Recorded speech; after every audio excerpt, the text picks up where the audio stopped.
So hey guys, welcome back to another video, and in this video I'm going to show you how to fix your problem when you open Valorant and it says Valorant error code van79, and how to fix this. Let's get started. First, what you need to do is press your Windows button and then search for services. Open this, and here you have to search for VGC and double click on it. Now here on the manual, just click on this and set it to automatic, and then just click on start, apply, OK, and then restart your PC. Then check if your problem solves, and hopefully your problem solves. If your problem still occurs, so make sure to comment down below so we can bring a detailed guide on this video. Alright, that's it for today's tutorial.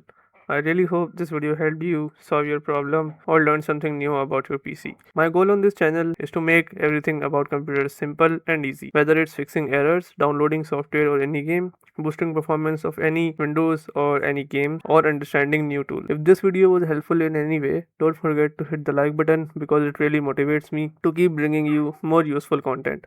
And if you're new here, make sure to subscribe and turn on the notification bell so you never miss any future tutorials, tips, and PC fixes. Also, if you're facing any issues or have any questions related to computers, Windows, software, or anything technical, drop them in the comments. I read all of your comments and I'll try my best to help you out. Thanks a lot for watching. Take care of your system, keep learning, and I'll see you in the next video. Thanks for watching.